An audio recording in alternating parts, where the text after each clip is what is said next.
ಇವತ್ತು 4% ಏನು ಮುಸ್ಲಿಂ ಕೊಟ್ಟಾರೋ ಅದು ತಪ್ಪು. ಆಂಧ್ರದಲ್ಲಿನೂ ಆಂಧ್ರ ಹೈಕೋರ್ಟ್ ಹೇಳಿದೆ. ಇದು ನಿನ್ನೆ ಪಶ್ಚಿಮ ಬಂಗಾಳ ಹೈಕೋರ್ಟ್ನೂ ಅದೇ ಹೇಳಿದ ಮೇಲೆ ಸುಪ್ರೀಂ ಕೋರ್ಟ್ನಾಗ ಈಗ ವಾದ ವಿವಾದ ನಡೆದಿದೆ. ಸುಪ್ರೀಂ ಕೋರ್ಟಿನ ನ್ಯಾಯಾಧೀಶರು ಸಹ ಅಬ್ಸರ್ವೇಷನ್ ಮಾಡಿದ್ದಾರೆ.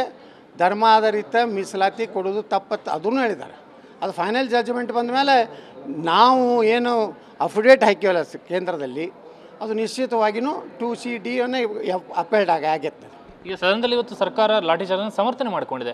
ಹೋರಾಟಗಾರನ ತಡಿಬೇಕಾಗಿತ್ತು, ತಡೆದಿದ್ದೇವೆ, ಅವ್ರನ್ನ ತಡೆಯದೆ ಮುತ್ತಿಡಬೇಕನ್ನುವಂಥ ಮಾತನ್ನು ಕೂಡ ಸರ್ಕಾರ ಇವತ್ತು ಸದನದಲ್ಲಿ ಹೇಳಿರುವಂಥದ್ದು. ನೋಡಿರಿ, ಅವರು ದುರಂಕಾರದ ಮಾತುಗಳು ಅತಿ ಆಯಿತು.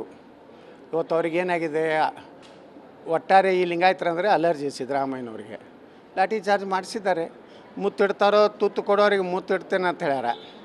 ಮುಂದೆ ನೋಡೋಣತ್ತ ಅವ್ರಿಗೆ ಹಂಗೆ ಏನು ಇಡ್ತಾರೋ ಈ ರಾಜ್ಯದ ಜನ. ಈಗ ವಿಜಯಾನಂದ ಕಾಶ್ಮೀರ ಸದನದಲ್ಲಿ ಇವತ್ತು RSSನವರ ಕರೆಸಿ ಕಲ್ಲೊಡಿಸಿದ್ದಾರೆ ಅನ್ನೋ BJP ಅನ್ನುವಂಥ BJP ಪ್ರೇರಿತ ಹೋರಾಟ ಅನ್ನುವಂಥ ಮಾತನಾಡಿದ್ದಾರೆ. RSS ಇಂಥ ಹಲ್ಕ ಕೆಲಸ ಎಂದೂ ಮಾಡೋದಿಲ್ಲ. ಎಲ್ಲಿ ಭೂಕಂಪ ಆದಲ್ಲಿ, ನೆರೆಯ ಹಾವಳಿ ಆದಲ್ಲಿ, ಅದು ಯಾವುದೇ ಜನಾಂಗದವ್ರಲ್ಲಿ, ಕೇರಳದಾಗ ದೊಡ್ಡ ಅನಾಹುತ ಆದ್ರೂ ಸಹಿತ ಇವತ್ತು RSS ಹೋಯ್ತು, ಕಾಂಗ್ರೆಸ್ ಹೋಯ್ತಾ, ರಾಹುಲ್ ಗಾಂಧಿ ಹೋಗಿ ಏನಾದರೂ ಒಂದು 4 ಜನರನ್ನು ಸುರಕ್ಷಿತ ತಾಣಕ್ಕೆ ತರೋದು ಮಾಡ್ರೆ RSSಸು ಈ ದೇಶದ ರಾಷ್ಟ್ರೀಯತೆ ಸನಾತನ ಧರ್ಮ ಸಲ ಹೋರಾಟ ಮಾಡೋದು ಹೊರತು ಎಲ್ಲದರಲ್ಲಿ ಕಲ್ಲು ಒಗೆಯುವಂಥ ಸಂಸ್ಕೃತಿ ನಮ್ಮ ಕಲ್ಲು ಒಗೆಯವ್ರು ಯಾರು ಅನ್ನೋದು ಗೊತ್ತಿದೆ. ಈ ದೇಶದ ಜನರಿಗೆ ಗೊತ್ತಾಗಿದೆ ಕಲ್ಲು ಯಾರು ಒಗ್ಯಾರು.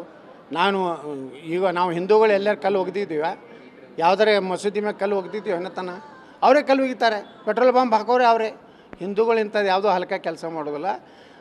ಹೇಳ್ತಾನೆ ಅವನು ಏನಿದೆ RSS ಹೆಸರು ತೋಲಿಕಂದ್ರೆ ಈ ಖರ್ಗೆಗೆ, ಕೃಷ್ಣ ಬೈರೇಗೌಡಗೆ ಮತ್ತು ಅವು ಚಿಲ್ಲರೆ ಹೆಸರು ಹೇಳೋದಿಲ್ಲ, ಅವಕ್ಕೆಲ್ಲ ಊಟ ಹೋಗೋದಿಲ್ಲ.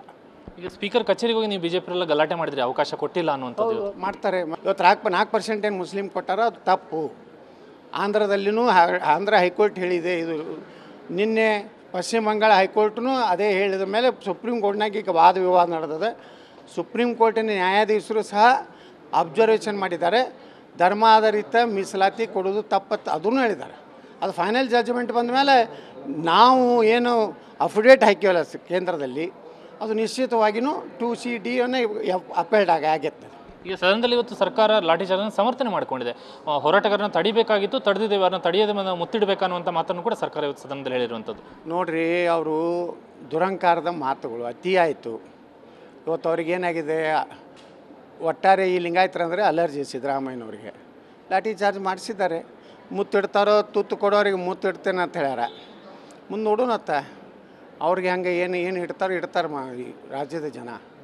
ಈಗ ವಿಜಯಾನಂದ ಕಾಶ್ಮೀರ ಸದನದಲ್ಲಿ ಇವತ್ತು RSSನವರ ಕರೆಸಿ ಕಲ್ಲೊಡಿಸಿದ್ದಾರೆ ಅನ್ನೋ BJP ಅನ್ನುವಂಥ BJP ಪ್ರೇರಿತ ಹೋರಾಟ ಅನ್ನುವಂಥ ಮಾತನಾಡಿದ್ದಾರೆ. RSS ಇಂಥ ಹಲ್ಕ ಕೆಲಸ ಎಂದೂ ಮಾಡೋದಿಲ್ಲ.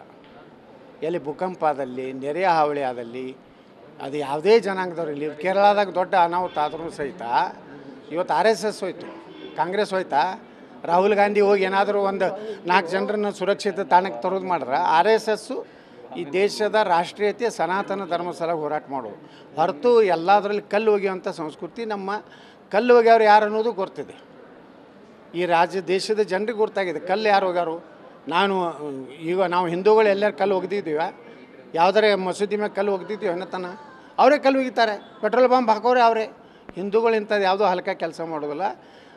ಹೇಳ್ತಾನೆ ಅವನು ಏನಿದೆ RSS ಹೆಸರು ತೋಲಿಕಂದ್ರೆ ಈ ಖರ್ಗೆಗೆ, ಕೃಷ್ಣ ಬೈರೇಗೌಡಗೆ ಮತ್ತು ಅವು ಚಿಲ್ಲರೆ ಹೆಸರು ಹೇಳೋದಿಲ್ಲ, ಅವಕ್ಕೆಲ್ಲ ಊಟ ಹೋಗೋದಿಲ್ಲ. ಈಗ ಸ್ಪೀಕರ್ ಕಚೇರಿಗೆ ಹೋಗಿ ನೀವು BJP ಗಲಾಟೆ ಮಾಡಿದ್ರಿ, ಅವಕಾಶ ಕೊಟ್ಟಿಲ್ಲ ಅನ್ನುವಂಥದ್ದು ಮಾಡ್ತಾರೆ.